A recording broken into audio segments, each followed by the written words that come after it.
We're staying with our review of 2020. Nigeria's presidency is in focus. Joining us now, live now from our Abuja studio to further look at how the presidency has fared in the outgoing year is development consultant and public affairs analyst, Mr. Jide Ojo.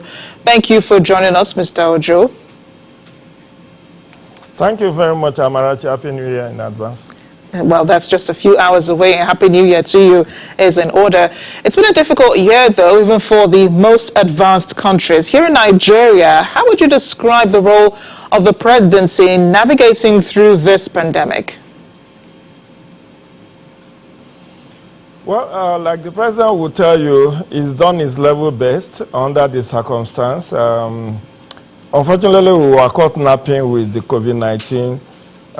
It was unprecedented. None of us, many of us, let me say, were not around when the last pandemic happened in 1918 to 1920. So we really didn't have a template to learn from.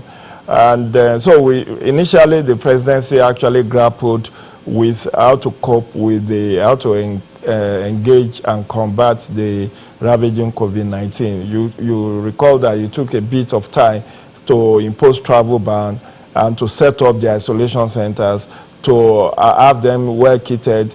For many months, health workers were crying that they couldn't get personal protective equipment. They didn't have hazard allowance paid to them, or some of them were saying that the hazard allowance being paid them was too paltry and all of that. But eventually, by May, June, things improved in terms of engaging COVID-19. But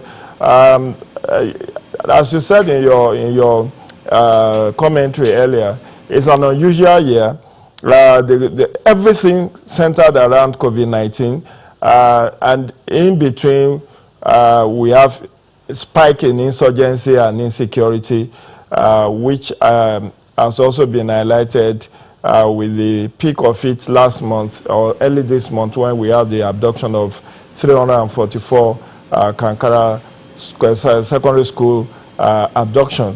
Heartwarmingly, none of the boys were murdered, unlike what happened in Buniyadi in Yobe State in 2014, when we had about 59 young schoolboys slaughtered by Boko Haram. This time around, they were able to rescue the 344 of them that were abducted alive. But we have seen, just like we are having a spike in COVID-19, we are also having a spike in insecurity and insurgency. And that has also impacted negatively on food security situation.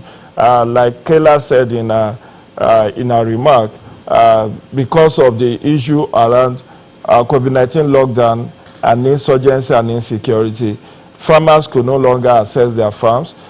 Some of them have had to pay pay a kind of levy to be able to access their farmlands. And this has impacted negatively on food production.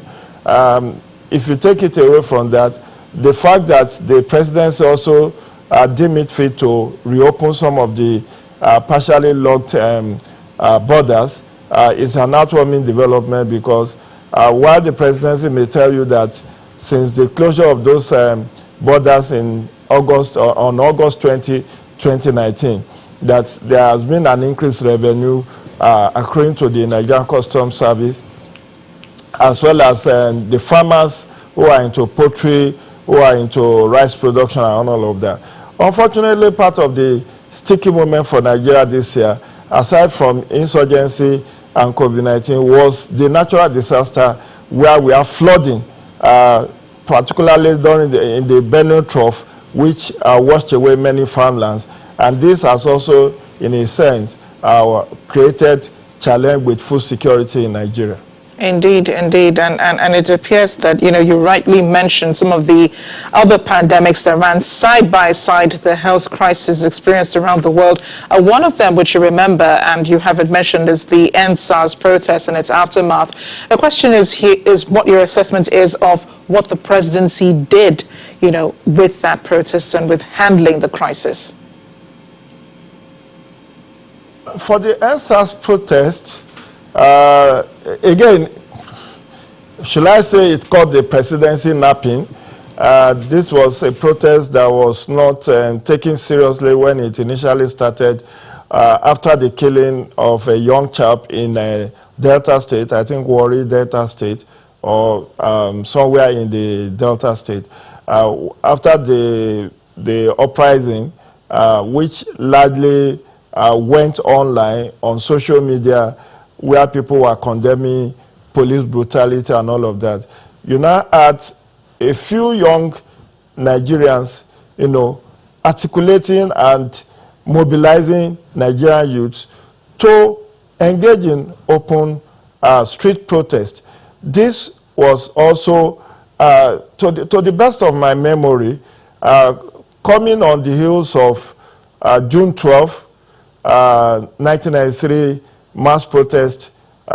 This NSAS protest comes as the very close to what we experienced in 1993.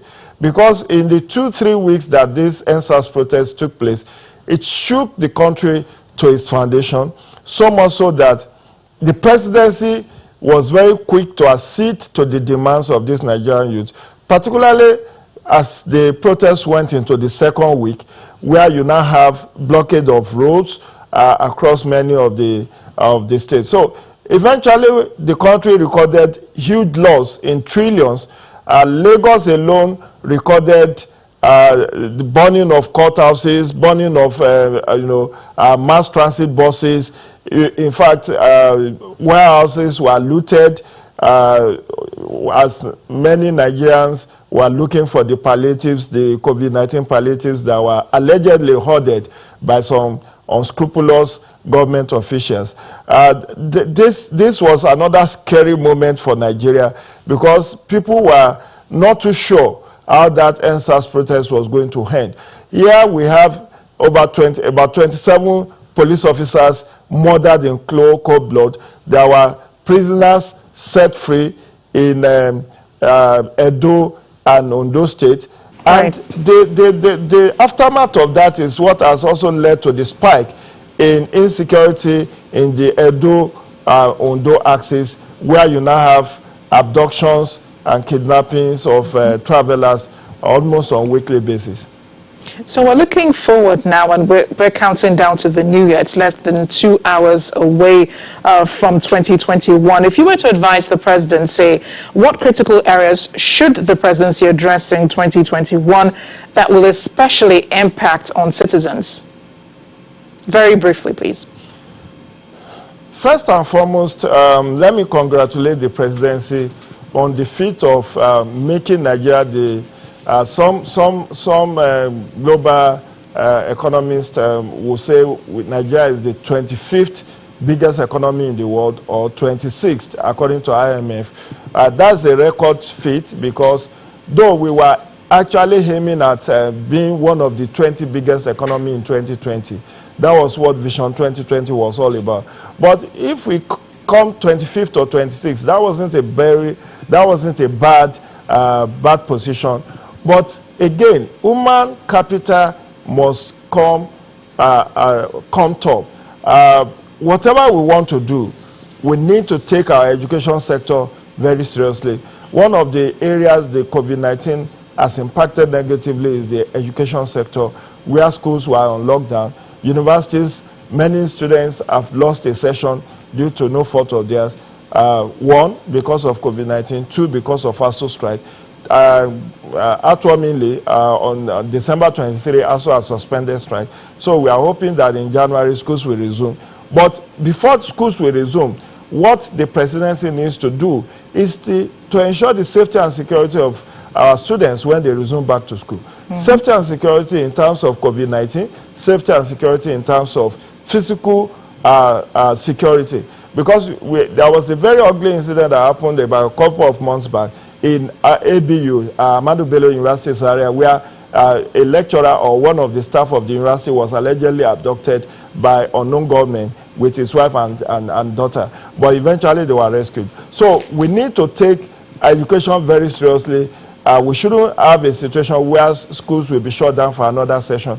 But more importantly, the significance of the signing of 2021 budget today must not be lost.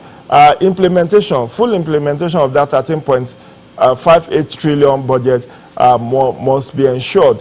Because what's the whole essence of having a budget that is just like a paper tiger? So I will enjoin the presidency to ensure the full implementation of the budget. But we cannot in isolation discuss presidency without discussing the subnational level.